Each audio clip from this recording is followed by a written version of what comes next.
Family members of the self-proclaimed National Resistance Movement, NRM, General Miguna Miguna have reacted angrily over the government's decision to deport him to Canada.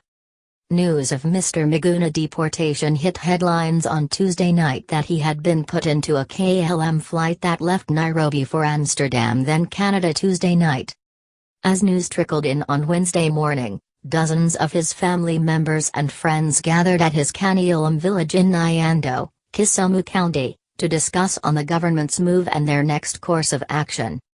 During the meeting, the family members took the time to rekindle their moments with him right from his childhood in a humble village to his now thriving career as a prominent.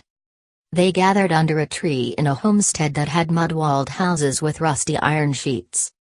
One old man in grey beard held a cane between his legs and peered in the ground before he spat as though he was cursing something.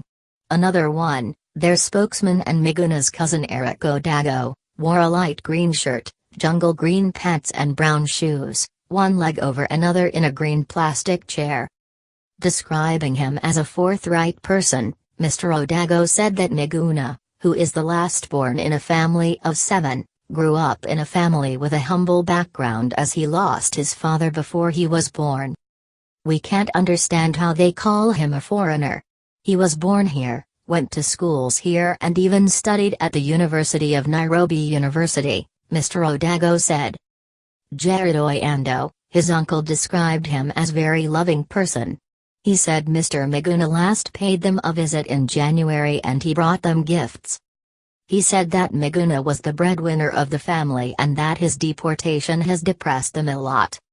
Mr Miguna, who had been held for 5 days in police cells for taking part in the swearing-in of NASA leader Raila Odinga a week ago, was put into a KLM flight on Tuesday night that left Nairobi for Amsterdam. The Interior Ministry claimed the lawyer renounced his Kenyan citizenship some years back. His relatives refuted the claims, asking how he was allowed to contest in the last general election if indeed he was a foreigner. Miguna vied for Nairobi governorship in the last election. The EBG allowed him to vie because he was a Kenyan citizen, and so those claims are baseless, added Mr Nyando. They accused the government of intimidating Miguna by deporting him as he was enjoying his right of being a dual citizen. We requested the government not to treat Miguna as a Canadian only. We know Miguna has dual citizenship, which is acceptable by law, they said. The state, though, has said Mr Miguna got his Canadian citizenship when Kenya was still under the old constitution and where it required one to renounce the Kenyan nationality as soon as you get a foreign one. It also argued that Mr Miguna did not reapply his Kenyan nationality upon the 2010 constitution that allowed dual nationality. Mr Miguna has, however, said he has never renounced his Kenyan citizenship.